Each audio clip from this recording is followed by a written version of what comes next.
En esta mañana vamos a conversar un poquito sobre este particular con el doctor Mauricio Alarcón, que es un analista político electoral, para analizar las perspectivas que se vienen dando y cómo se está tomando este proceso electoral, cómo se inicia prácticamente. Lógicamente que han venido cumpliéndose el cronograma electoral, pero aquí es cuando ya la situación ya se define. Ahora ya viene la inscripción de los binomios, de las candidaturas, en este caso, que ayer pues ya fueron convocadas, y veamos cómo se va configurando también el padrón electoral, digamos el tablero electoral. Gracias por atender este requerimiento, Mauricio. El punto de vista que mantienes de cómo arranca, de cómo se configuró ya este arranque de este proceso electoral. Muy buenos días, a través de Radio Noticias La Poderosa. Bienvenido. Buen día, Osvaldo, y un saludo a la audiencia de La Poderosa. Efectivamente, como bien señalabas al inicio, damos paso de manera formal al proceso electoral con la convocatoria a elecciones que ha sido aprobada por los miembros del Consejo Nacional Electoral.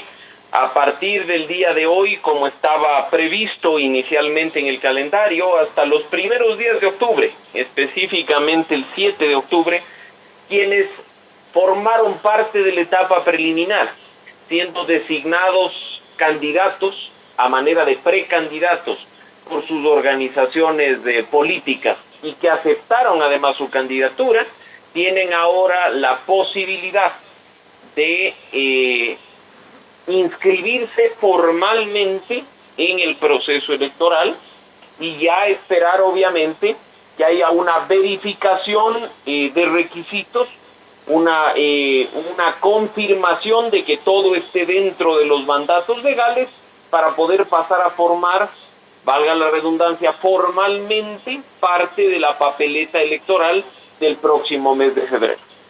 Ahora, con todos los ajustes y lo que ha sucedido en la previa, mira que se quedan también... me parece que son tres precandidatos a la presidencia con la eliminación del padrón de registros de partidos políticos, se quedan afuera.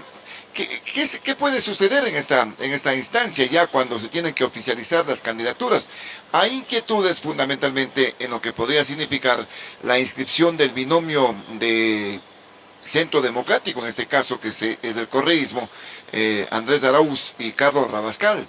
¿Cómo miras tú esa instancia legal? ¿Pueden o no pueden en este sentido inscribir la candidatura?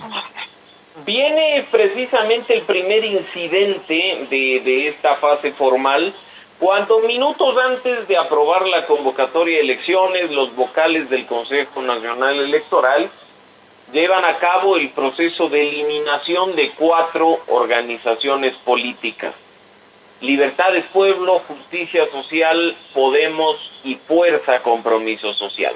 Como bien señalabas, 3 de estas 4 organizaciones políticas pusieron sin alianza candidato a la presidencia y la otra se encontraba en alianza con Centro Democrático de cara a lo del señor Arauz. Por supuesto, hay aún recursos que pueden ser presentados ante el Tribunal Contencioso Electoral, ante la justicia electoral. Sin embargo, habrá que ver cuál es el desenlace, porque las cosas no son tampoco como las mencionaba pocas horas atrás el candidato Fabricio Correa, que decía: mientras yo pongo el recurso, me inscribo, queda mi candidatura en firme y no hay quien me tope. Así no funcionan las cosas en este tema. Y respecto al segundo punto que mencionabas, Osvaldo, efectivamente mucho se ha dicho en estos días respecto a la, en teoría, imposibilidad que existiría, tanto del candidato Arauz como del candidato Pérez, para lograr la inscripción de sus candidaturas, por cuanto sus binomios no fueron designados en procesos democráticos internos dentro del tiempo que ordenaba el calendario electoral, y los binomios que actualmente han sido anunciados tampoco aceptaron sus precandidaturas dentro del espacio que manda la ley. No obstante, si bien muchos somos respetuosos del Estado de Derecho, no podemos nunca obviar lo que tiene que ver con la política. Y esto, mal o bien, como tú bien sabes históricamente, siempre ha tenido elementos de política, siempre ha tenido elementos de decisión política. Así es que habrá que ver en definitiva si es que se hace cumplir la ley a rajatabla o si, como en otras ocasiones, las autoridades se hacen de la vista gorda y dejan que las cosas pasen sobre pretexto de la participación política. ¿Tú evidencias en consecuencia que aquí podría haber quizás dificultades para que se inscriba ese binomio que estamos haciendo mención, Andrés Arauz con Carlos Rabascal? Y como he dicho, el mismo problema en teoría lo tendría el señor Yacu Pérez Guartambel con su binomio. Así es que problemas hay, efectivamente, y esto es consecuencia del gran entramado normativo que desde la época de Domingo Paredes se creó en el Consejo Nacional Electoral para las elecciones.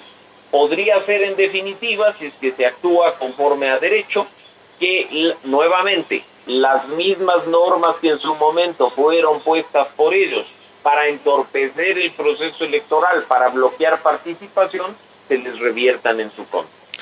Aquí podría determinarse quizás un grave error al presentar al expresidente Rafael Correa como candidato a la vicepresidencia, insistir, digamos, en esa precandidatura que podría estarles pasando factura en este caso, Mauricio. Por supuesto, y es algo que ya se veía venir, porque si bien la discusión sobre si podía o no, sobre pretexto de la reelección indefinida, ser candidato, sobre qué era lo que pasaba si la aceptación o no presencial, había un elemento que creo que muchas personas pensaron podía no ocurrir, que es precisamente el tener una sentencia en firme, una sentencia ejecutoriada.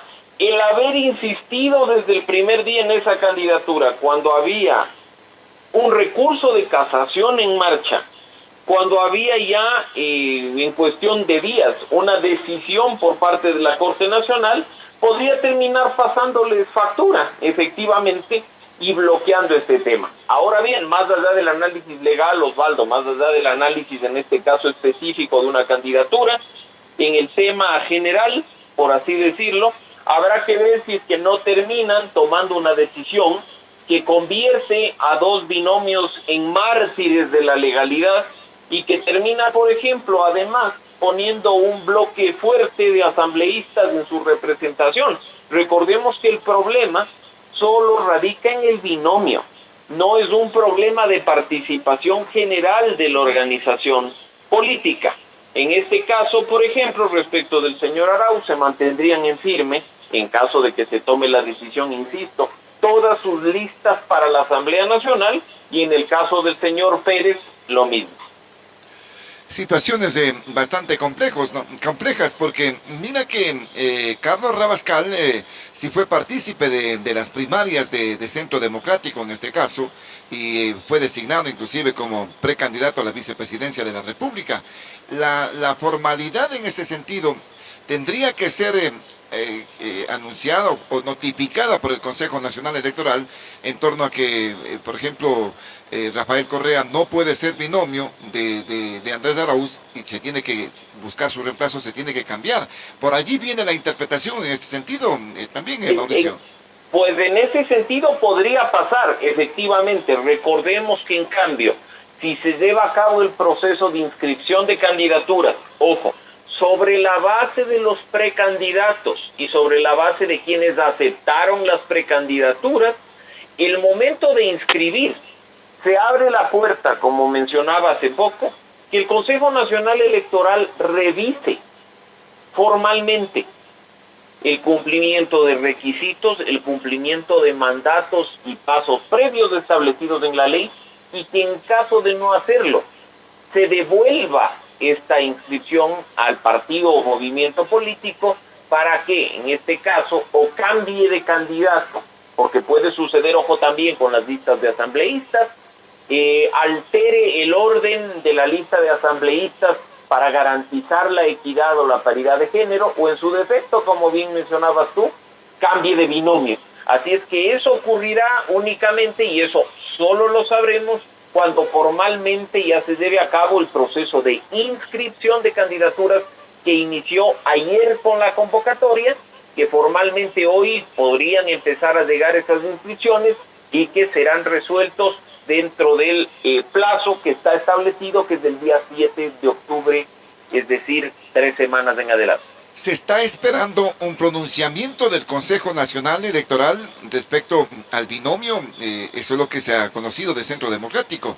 ¿Qué puede pasar si es que se van a las inscripciones? Y bueno, ahí podría ser rechazado porque no hubo la aceptación personalísima de Carlos Rabascal, es lo que se puede argumentar. Bueno, el pronunciamiento del Consejo Nacional Electoral únicamente vendría, en este caso puntual, cuando se realice el proceso de inscripción. Si es que esperamos nosotros que se resuelva una consulta, que es un trámite administrativo en definitiva, que podría haberse presentado en este caso, pues podría tomar más tiempo y poner más en riesgo aún, entre comillas, la participación del Centro Democrático y del señor Arauz.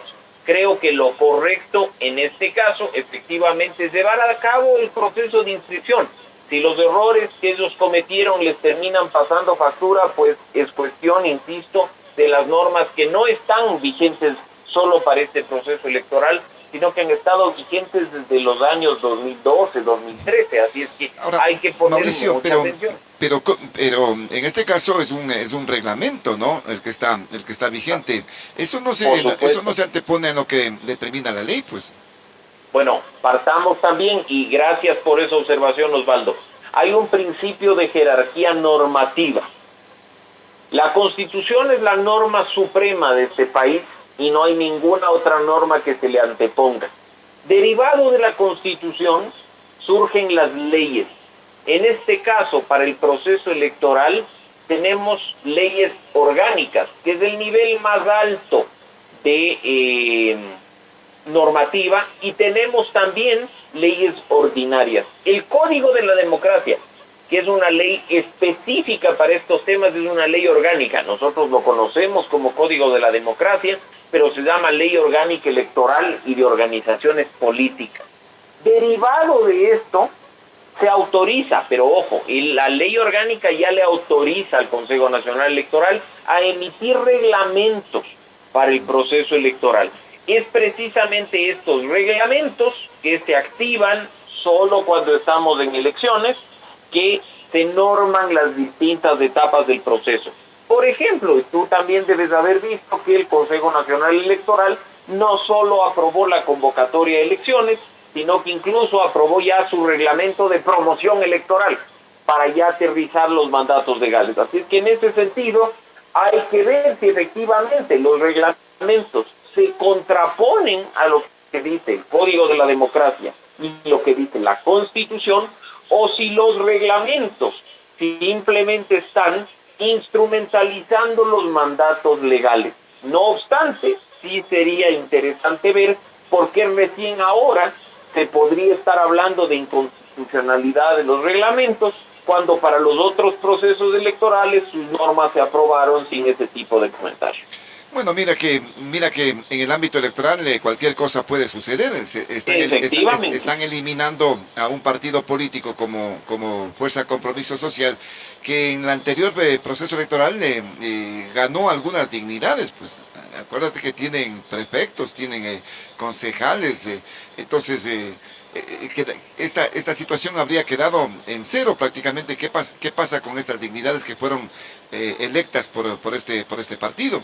Es decir, se deja entrever realmente que la situación es un intríngulis que buscaría dejar sin participar a este binomio, y ahora tú dices también que puede también afectarle al señor Yacu Pérez, Mauricio.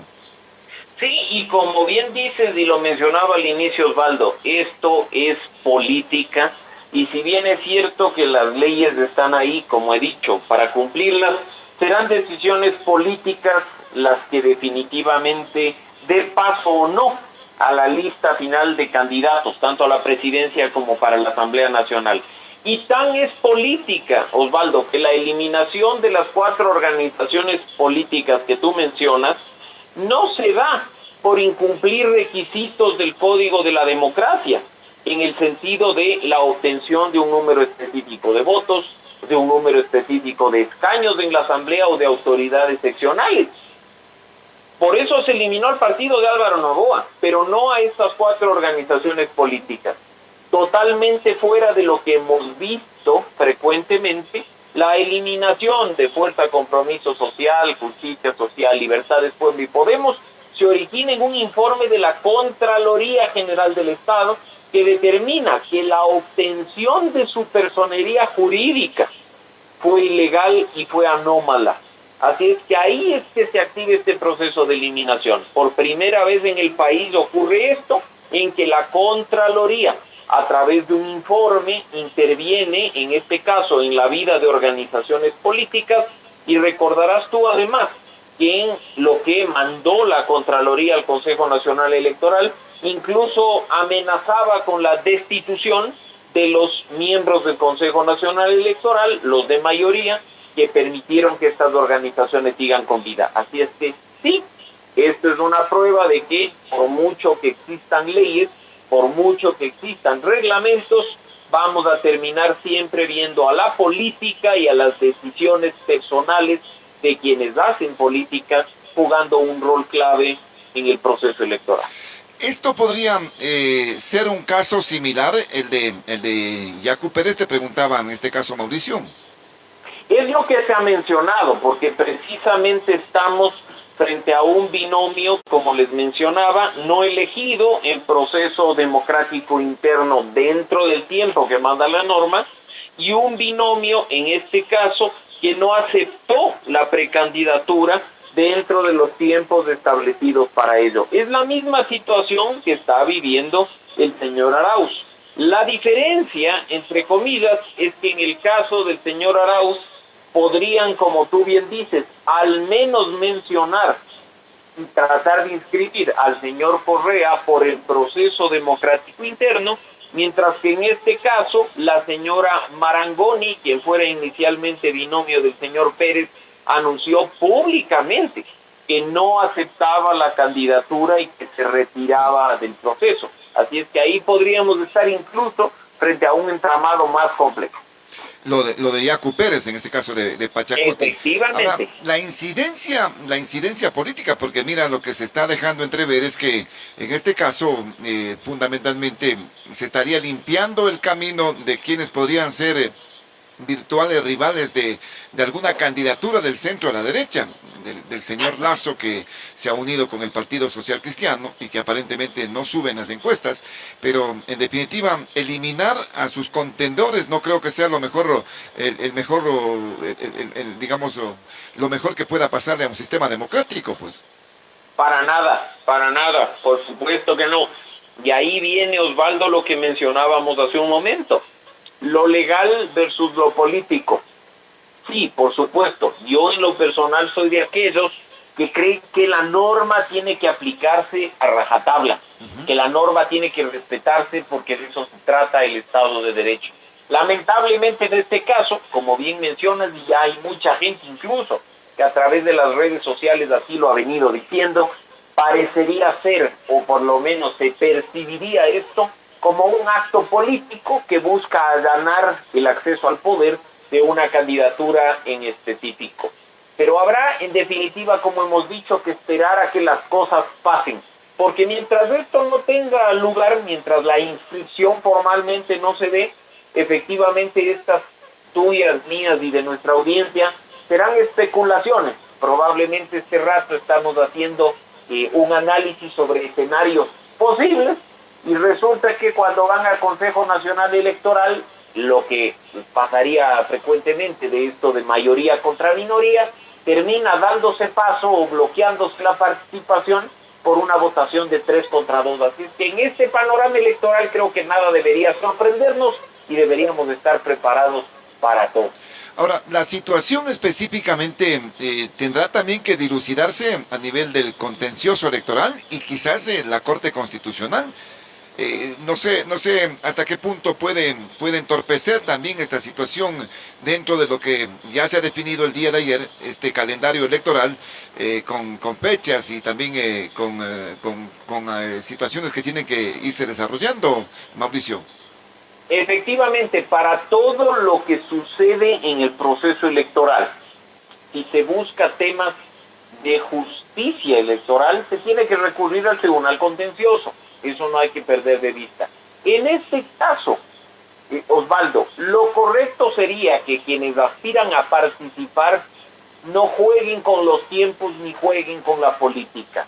Idealmente, se me ocurre a mí, para incluso tener todo asegurado en cuanto a resultados, poder ir en todo caso a una corte constitucional, se deberían empezar formalmente las inscripciones hoy, para ver efectivamente dentro de los tiempos que manda el Consejo Nacional Electoral la calificación de las candidaturas y la activación, en todo caso, de recursos ante las autoridades respectivas. Ojalá no dejen además para último momento, porque dejar para el último día, para el 6 o 7 de octubre, sería una responsabilidad no solo con ellos mismos respecto de su participación, sino con el proceso electoral en sí, por precisamente forzar los tiempos que tienen en el caso de los recursos para ser resueltos ante el Tribunal Contencioso Electoral y demás. No nos olvidemos que este rato ya el calendario electoral entra en una etapa en la que las distintas fases internas, una vez cerrada la una, se activa la otra. Así es que mientras no esté cerrado el tema de las inscripciones, y ya tuvimos un problema similar en un proceso electoral anterior, no se pueden imprimir las papeletas. Tendremos que definir hasta el 8 de octubre. De pronto. Efectivamente, en 3 semanas, Osvaldo, sabremos qué es lo que pasa con estos binomios. Para de tal forma, entre el 8 de octubre y el 30 de diciembre, es decir, el último día antes de que arranque formalmente la campaña electoral, ya se pueda trabajar en todas las fases internas de calificación, de preparación de campaña, el otorgamiento, como tú sabes, del fondo de promoción electoral, las credenciales para pautar en medios, todo eso que ocurre al interior de esta fase intermedia entre la inscripción y el arranque de la campaña, es algo que esperemos se dé dentro de los plazos y términos que están establecidos por el Consejo Nacional Electoral. ¿Esto se puede calentar, digamos, en el ambiente político electoral, Mauricio, de acuerdo a lo que pase en este tema de las inscripciones y a las decisiones que adopte el Consejo Nacional Electoral? Definitivamente que sí, definitivamente que sí. Si el Consejo Nacional Electoral, además, como tú mencionabas en la introducción, pasa a ser en definitiva la autoridad más alta del país, como dejó la mala experiencia, recordarás tú, del año 2007, cuando se cerró el Congreso incluso y se dio paso al Congreso de los Manteles por decisiones del Consejo Nacional Electoral, pues en este caso cualquier acción que entorpezca el proceso electoral puede ser considerada una interferencia al mismo y podría ser sancionada por las autoridades electorales, como sucedió en 2007, incluso con la pérdida de los cargos de elección popular. Pero mira que en ese aspecto también hay inquietudes, ¿no? No sé hasta qué punto, de acuerdo a la reforma, ahora el Consejo Nacional Electoral siga siendo el organismo que ya pasa a controlar todo y que cualquier situación, mandamás del país. Exactamente, cualquier cosa que pueda interferir en la parte electoral pueda definir como una destitución. Ahora me parece que tiene que denunciar cualquier situación ante el Tribunal Contencioso Electoral, ¿no? Bueno, y esa será parte de las cosas que se verán, como digo, solo si es que los hechos efectivamente se activan. En lo personal, creo que cuando se lleva a cabo un proceso, además de estas características, con tal cantidad de candidatos, se va a tener serios problemas, porque no todos van a quedar satisfechos, van a producirse incidentes electorales.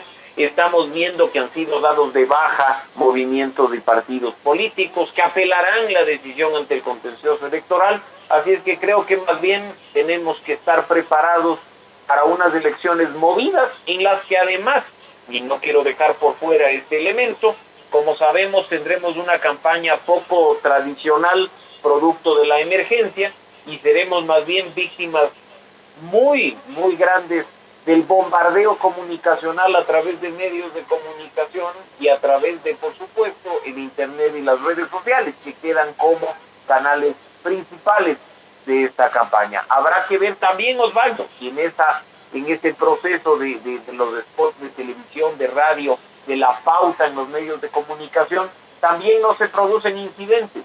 Recordemos nuevamente que en procesos electorales anteriores, el Consejo Nacional Electoral ha jugado un rol, entre comillas, de censor, autorizando la difusión de ciertos spots, bloqueando la difusión de otros tantos. Así es que hasta ese tipo de incidentes podrían producirse en este caso. Me juego con una idea. ¿Qué pasaría, por ejemplo, si calificado el binomio Arauz-Rabascal, en los spots de televisión no aparecen los candidatos y aparece el señor Correa? ¿Calificaría el Consejo Nacional Electoral el spot? Claro. Esos son temas subjetivos que se van a tener que ir definiendo, ¿no? En este caso, la imagen, si aparece o no, del expresidente Rafael Correa. Seguiremos conversando de estos temas, Mauricio. Esto está comenzando, como lo hemos señalado en este caso, para ir en un análisis profundo, ojalá que un poco más de tiempo, definiendo pues lo que va pasando paso a paso, en este caso, en el inicio de esta contienda electoral. Por ahora, Mauricio, muchísimas gracias, muy amable por tu Muchas apoyo. gracias, Osvaldo. Siempre un gusto. Un saludo a nuestra audiencia de La Poderosa y a las órdenes. Gracias al doctor Mauricio Alarcón, es un importante analista político electoral con nosotros aquí a través de Radio Noticias.